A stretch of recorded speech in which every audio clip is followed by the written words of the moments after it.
Kakasize ah.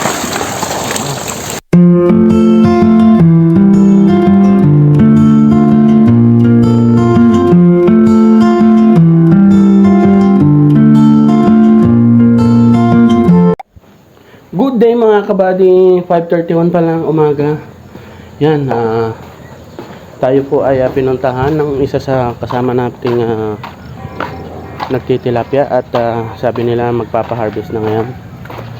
Yan, tignan natin sila mga kabady. Yan, so andito na sila mga kabady. Ika 131 days. Tapos titignan natin kung kukunin ba nila lahat or ititira natin yung maliliit. Kung marami yung maliliit, much better na palakihin muna natin sila. Yan, tignan na natin. Yan mga kabady, start na sila.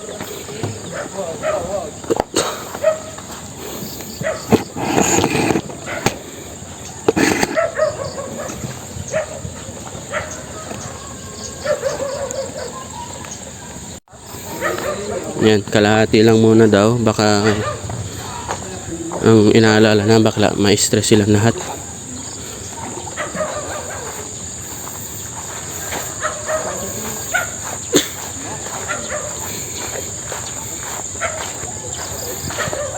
Ano oras kayo nagrugay ang kal? Alas 3?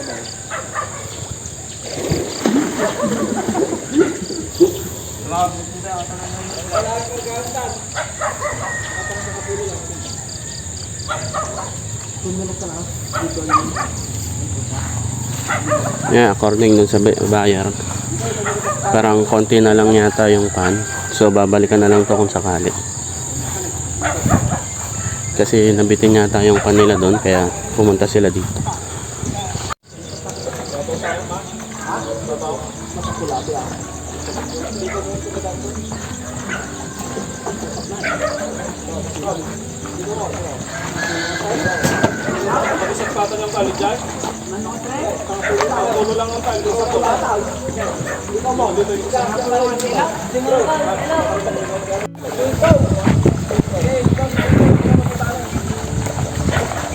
Ang dami na nagtatalo ng mga kabady. Ayan sila. Punta tayo sa kabila. Ayan, 10 kilo na lang daw. Saan nga po lalalan yan, sir? Ganda yung size mo ah. Ano, ilang lagay mo dito?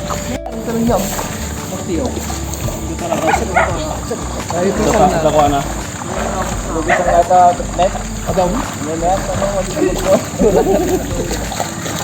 Ano ba nabatid dyan ng lawat? Dami-dami ba? Ato nabatid dyan makakain ako ah. Tapos mo na pala kubuhan, boss. Ano ko unang lang? Ano ko mala? Ano eh, sir? Sa. Galaw.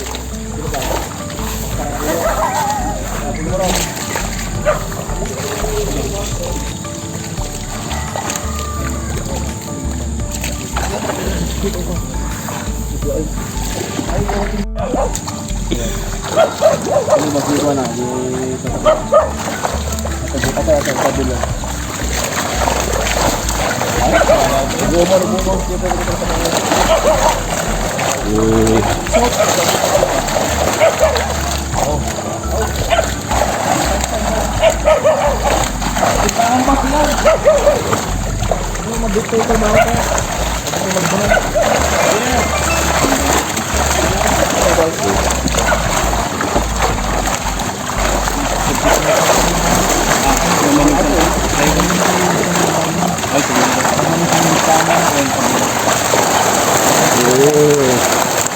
Kakasize ah.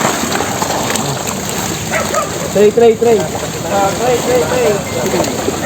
Yan, titignan na sila mga kabady.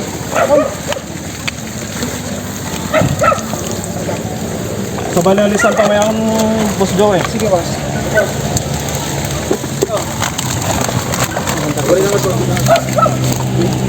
Bali 16.14. May size sa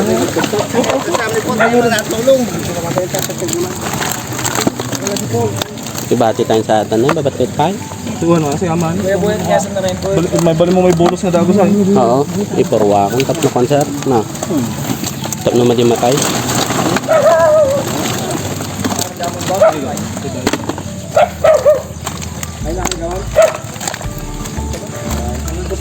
Ito ka naman tayo din, bawas ka niya na.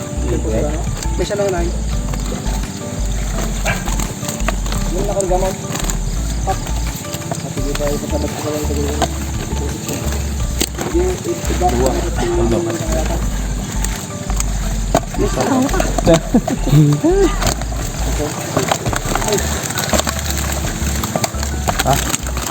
May isa. May Gawad. Yeah, netag. Lang bro. Mayat matan, at naman gitin eh. Ibati pala sa gitoy. Babaset, tapno ko ha. pataklan. Badak ka lang baset. Road. Good. Sama na dyan. So, nagkagat na pa kami pa. Yan. Gusto malay. Ano, puno yung klapad na eh. Sa. Duwa ko yan. Kunwag.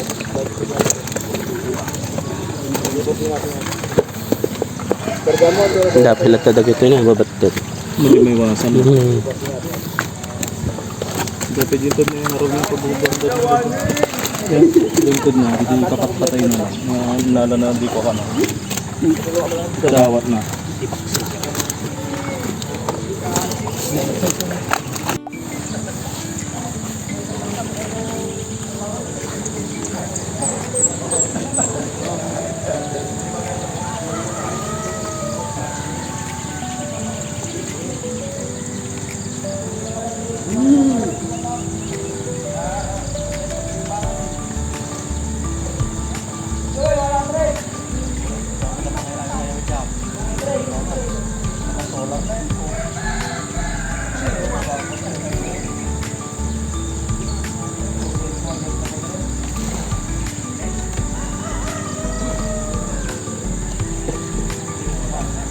First harvest, ano kaya na? Hindi ka, mapagdasal ko yung tayo. Parang ipantaan. Kaya tayo, parang yun, bahid tilapiyang ko na.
Awan tilubura ya, awan lumura.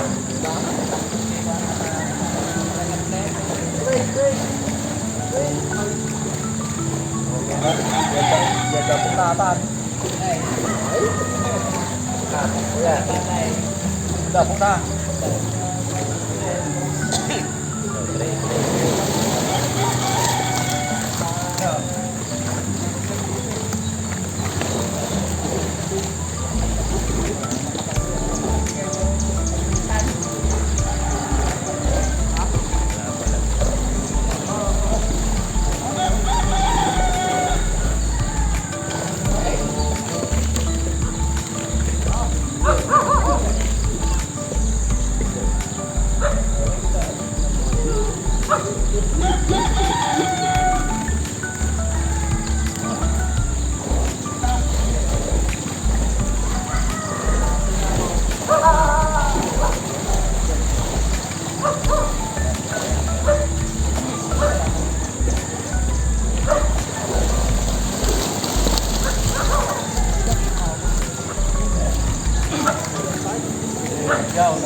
Kaya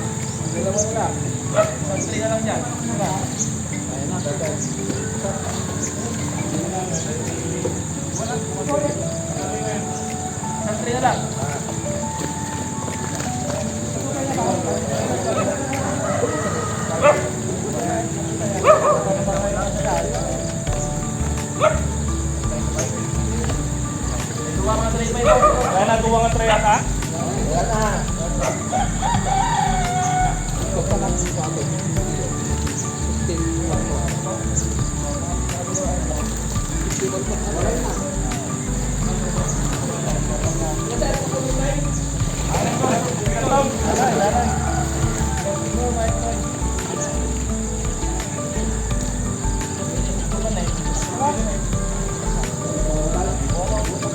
Yan, so tapos na mga kabady, bukas na lang daw ulit.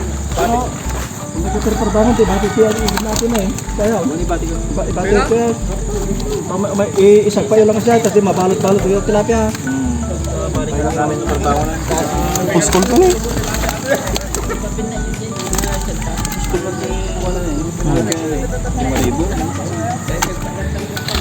Lalaka pa yan.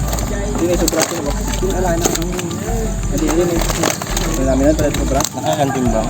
Kuya. 8.15 na. Kabalot ka.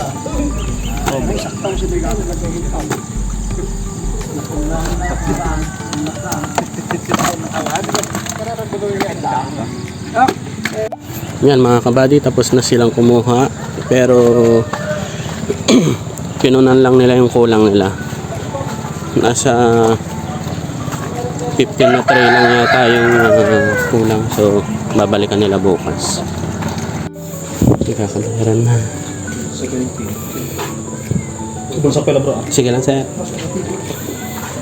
Ayan ito go sir ne. Sige lang. Masalamatan yung boss. Pero 10. 17 to.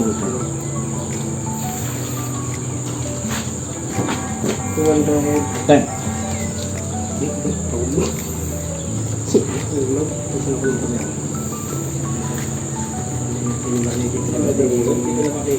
Ate ni Bas. Wala lang, umarap pa lang ispan na.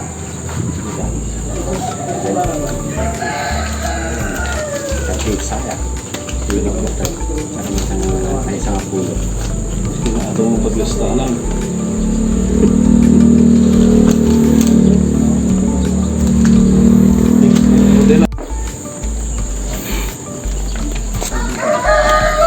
$66. Pagka kami birthday ka, tawalan mo ito. Kumusta? Kaya kulang ako lang. Ang problem pa?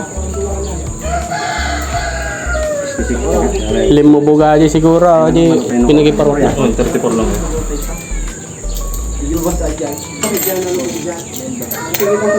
Ngayon kita lang to. Yan mga kabady, so tapos na silang kumuha ngayong araw. Nasa 115 kilos yata yung kanilang nakuha. So ito yung kinita natin. Yan, kwarta. Pero kwan pa lang to, partial pa lang to.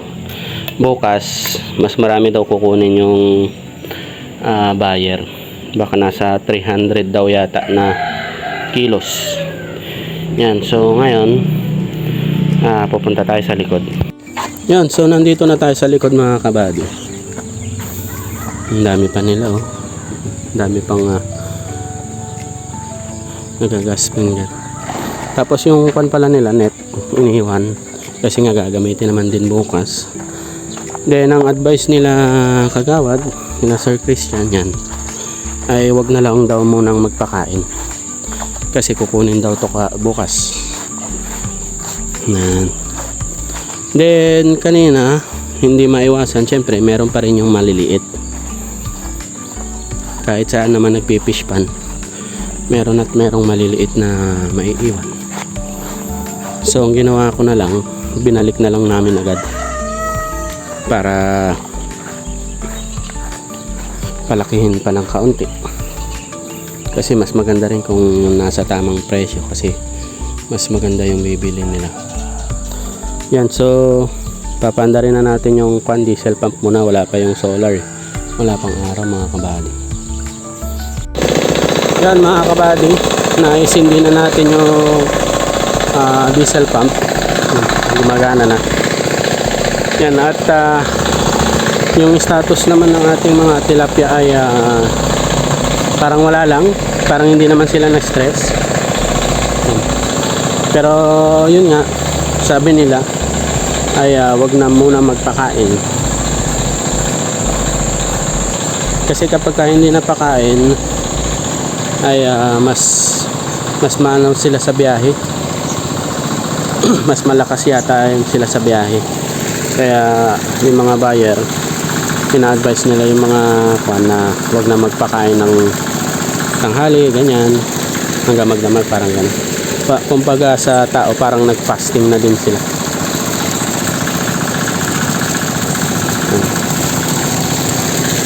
Wala naman lumutang.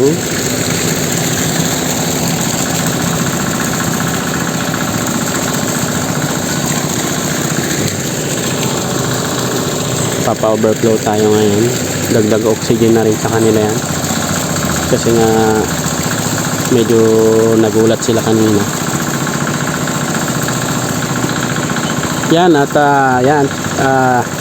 thank you Lord dahil nakapag-start ng mag-harvest. Tapos bukas kukunin ulit nila yung mga good size, then yung mga medyo maliliit alagaan pa natin yun ng mga siguro around 1 to 2 weeks. Tapos tsaka na natin full harvest, then maglaland prep na ulit tayo para kung sakaling sabihin nila na magkarga ulit tayo, okay na ulit, anytime ulit makakapagkarga na.